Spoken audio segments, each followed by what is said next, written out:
میں ہوں سلمان رشید اور ایک مسافر کی دنیا میں آج آپ کو میں ایک کمال کی عورت کی داستان سناتا ہوں۔ اس کا نام کلاونتی ہے اور وہ امرکوٹ کے نزدیک ایک گاؤں ہے کھراڑو چارن، وہاں کی رہنے والی ہے، اور یہ ہے بھیل قبیلے کی فرد، یہ کلاونتی جو ہے۔ اور جیسا کہ ہمارے یہاں ہوتا ہے، وہ یہ جو عورتیں تھر کی ہیں، یہ اپنے فارغ وقت میں کوئی ٹانکے سوئی دھاگے کا کام کرتی ہیں۔ اور سندھ کی تو رلیاں بھی بہت مشہور ہیں، وہ جو کہ پیچ ورک ہوتا ہے، مشہور ہے، ساری دنیا نے دیکھا ہوا ہے۔ تو اس کے علاوہ اور بہت ساری چیزیں ہیں، ایمبرائڈری کا بڑا کمال کا کام ہوتا ہے سندھ میں، تو یہ وہ کیا کرتی تھی۔ اور چونکہ کوئی کنیکشن نہیں تھا، کھراڑو چارن حالانکہ امرکوٹ سے بالکل نزدیک ہی ہے، لیکن کہیں کسی دکاندار کے ساتھ تو کوئی تعلق رابطہ نہیں تھا، تو یہ اپنا جو بھی کچھ بناتی تھی وہ وہیں گاؤں میں یا تو کسی کے آرڈر پہ بناتی تھی، یا جب تیار ہو جاتی تھی کوئی چیز تو وہ پھر لوگوں کو پتہ چلتا تھا، عورتوں کو، تو وہ آ کے لے جاتی تھیں۔ ایک این جی او ہے کمیونٹی ورلڈ سروس ایشیا، انہوں نے 2015 میں یہاں پہ ایک کام بڑا کمال کا کیا۔ انہوں نے یہ جو آرٹیزن عورتیں تھیں، یہ جو کڑھائی کا کام کرتی تھیں، ان کو اکٹھا کیا اور ان کے گروپ بنائے، اور ان کا جو رابطہ تھا وہ کراچی اور حیدرآباد وغیرہ میں جو ڈیزائنر آؤٹ لیٹس تھے ان کے ساتھ کر دیا۔ تو وہ اس میں انہوں نے کلاونتی کو بھی لیا، اور یہ جو تھی کلاونتی اس لیے لیا کہ ایک تو یہ بات کرنے میں بہت ایکسپریسو ہے، اچھا پھر واضح طور پہ اس میں لیڈرشپ کی بڑی کوالٹیز ہیں، اور تیسرا یہ ہے کہ ایک جو کانفیڈنس ہوتا ہے نا دنیا میں آگے نکلنے کا، وہ ہے، وہ اس کو موقع نہیں مل رہا تھا کہ یہ آگے نکلتی۔ تو یہ جب اس گروپ میں آئی، کمیونٹی ورلڈ سروس ایشیا کے بنائے ہوئے گروپ میں، تو وہ پھر انہوں نے دیکھا کہ بڑی ماہر ہے اپنے کڑھائی کے اندر، تو وہ جو یہ گروپ تھا اس کی اسٹیئرنگ کمیٹی کی ممبر بھی بن گئی اور سپروائزر بھی بن گئی۔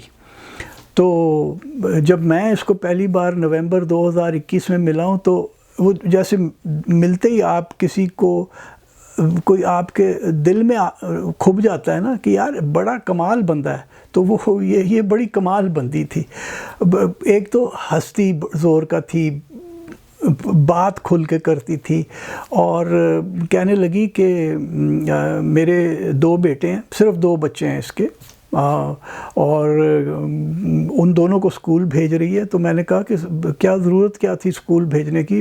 کہتی ہے ایک تو پیسے آ گئے تھے، کیونکہ جب ڈیزائنرز کو جانا شروع ہوا تو وہی کام جو پہلے جس پہ 400 500 500 روپیہ منافع ملتا تھا ایک مہینے کے بعد کام کرنے کے، وہاں سے 15 ہزار روپے کا منافع آنا شروع ہو گیا۔ تو کہنے لگی ایک تو پیسے آ گئے، اور دوسرا میں تو پڑھی نہیں ہوں، میں تو اپنی ڈھاٹکی کے علاوہ کچھ بھی اور نہیں بول سکتی، تو وہ میرے بچے تو پڑھیں نا، اور وہ دنیا میں آگے نکلیں، اور میں نے انہیں آگے پڑھانا ہے۔ یہ بڑی کمال کی بات تھی۔ تو پھر میں دوبارہ اپریل 2022 میں دوبارہ گیا، تو پھر میری ملاقات ہوئی، اور میں نے دیکھا کہ وہ مطلب اپنے کام میں آگے چل رہی ہے۔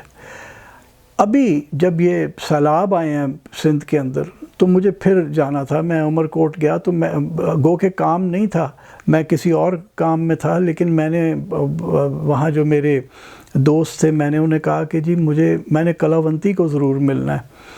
اچھا میں آپ کو بتاؤں کہ جب میں پہلی بار اسے ملا تو میں کلاونتی کو غلطی سے لاجونتی کہتا تھا، تو جب بھی میں اسے لاجونتی کہتا تھا وہ اس طرح کھلکھلا کے ہنستی تھی کہ، اور پھر کہتی تھی کہ لاجونتی نہیں کلاونتی ہوں۔ تو وہ اس بار بھی میں جب وہاں پہ تھا تو پھر میں نے کہا کہ میں نے ملنا ہے، کیونکہ مجھے دوستوں نے بتایا کہ جب بارشیں بہت پڑیں تو اس کے گھر کا بھی نقصان ہوا ہے۔ تو خیر وہ ہم اس کے گاؤں میں گئے، تو دونوں میاں بیوی موجود تھے۔ پہلی 2 دفعہ جب میں ملا ہوں تو اس کا میاں کہیں کام سے باہر گیا ہوا ہوتا تھا، تو کہنے لگی کہ اب میں نے کہا کیا ہے؟ تو دکھایا کہ گھر تو ٹوٹ چکا ہے، تو چھت گر گئی ہے۔ میں نے کہا کوئی نقصان تو نہیں ہوا؟ کہ نہیں بس تھوڑا بہت ہوا ہے۔ اور وہی جو مسکراہٹ اس کی تھی نا، وہ کانفیڈنس والی مسکراہٹ وہ تھی۔ تو میں نے کہا یہ تو اب اچھا بھلا بڑا نقصان ہو گیا، اب کیا ہوگا؟ تو کہنے لگی گھر بن جائے گا۔ میں نے کہا کیسے بنے گا؟ کہ بس یہ دیکھو یہ اپنا کام کریں گے ہم دونوں، اور میری تو ابھی آج کل بارشوں کی وجہ سے ہمارا کام ذرا سا رکا ہوا ہے، لیکن ابھی موسم آنے والا ہے، ایک تو شادیوں کا بھی موسم ابھی چالو ہو جائے گا، اور پھر دیوالی ہے، تیج آنی ہے، دیوالی آنی ہے، تو کام آئے گا میرے پاس۔ اور کراچی والے بھی بہت کام مانگ رہے ہیں، تو وہ پیسے آ جائیں گے، گھر جڑ جائے گا، دوبارہ بن جائے گا۔ یعنی وہ ایک جو شکست آ جاتی ہے نا انسان کے اندر، یعنی ایک تو غربت، بہت غربت، اور پھر آپ اس سے آہستہ آہستہ ابھی نکل رہے ہیں، تو ایک آسمانی آفت آپ کے اوپر آ گئی، آپ کا گھر گر گیا، کچھ آپ کا نقصان بھی ہو گیا۔ لیکن عورت ایسی ہے کہ وہ شکست کھا نہیں رہی، وہ کہتی کہ نہیں پھر گھر بن جائے گا۔ مسکراہٹ اس کی چہرے سے نہیں ہٹی۔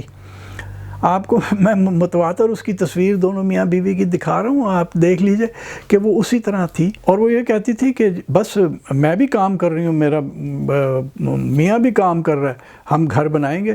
اور میں نے کہا کہ تو پھر اگر یہ تنگی ہو گئی تو بچوں کو تو نہیں اسکول سے نکالنا؟ کہتی کیوں بچے کیوں اسکول سے نکلیں گے؟ وہ اسکول جائیں گے اور وہ وہاں تک پڑھیں گے جہاں تک وہ چاہیں گے، ہم انہیں پڑھائیں گے آگے تک۔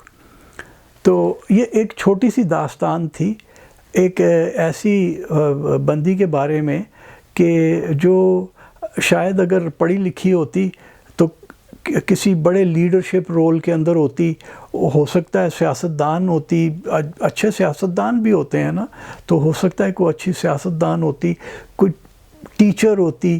لیکن اب جو بھی ہے کلاونتی، وہ اپنے گاؤں کے اندر ایک میرا خیال ہے ایک مثال ہے۔